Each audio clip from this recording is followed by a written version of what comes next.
আজকে আমরা আরেকটি বিষয় নিয়ে কথা বলবো, যে সমস্যাটাতে বাচ্চাদের পায়ের পাতা ভিতরের দিকে ঘুরে থাকে। আমরা মেডিকেল ভাষায় এটাকে আমরা বলি ইনটোয়িং।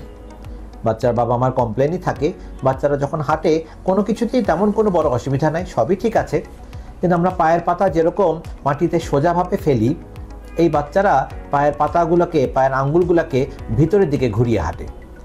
প্রথমে অল্প অল্প থাকলেও পরবর্তীতে দেখা যায় এই সমস্যাটা বেশ বাড়তে শুরু করে।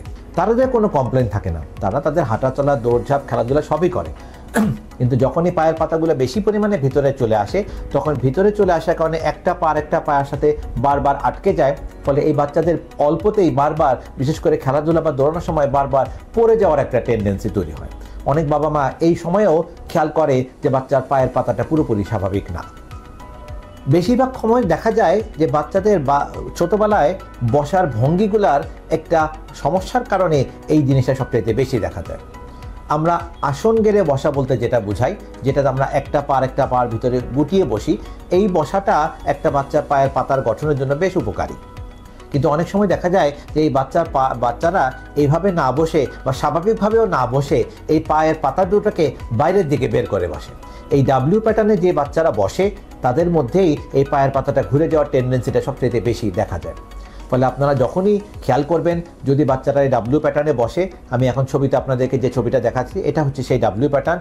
এই ডাব্লিউ প্যাটার্নে যদি কোনো বাচ্চাকে কখনো বসতে দেখেন, তাকে বুঝিয়ে হোক, যেভাবেই হোক, এই বসাটাকে নিরুৎসাহিত করবে। বরং বিপরীতভাবে আসন গেড়ে বসা বলতে আমরা যেটা বুঝাই, যেটা আমি আপনাদেরকে এখন ছবিতে দেখাচ্ছি, এই আসন গেড়ে বসানোর একটু চেষ্টা করবেন। তাহলে এই বাচ্চার পায়ের পাতাটা কখনো বাইরের দিকে বেঁকবে না।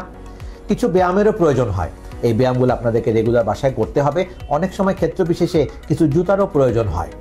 তবে সবচেয়ে ভালো দিক হচ্ছে এই নিয়মগুলো মানলে, ব্যায়ামগুলো করলে, জুতাটা ব্যবহার করলে এটা বেশিরভাগ ক্ষেত্রে কোনো রকম অপারেশনের দরকার ছাড়াই পুরোপুরি ঠিক হয়ে যায়। এরকম প্রতি 100 জনের বাচ্চার মধ্যে খুব বেশি হলে শতকরা মাত্র 5 জনের হয়তো শেষ পর্যন্ত অপারেশনের প্রয়োজন হয়।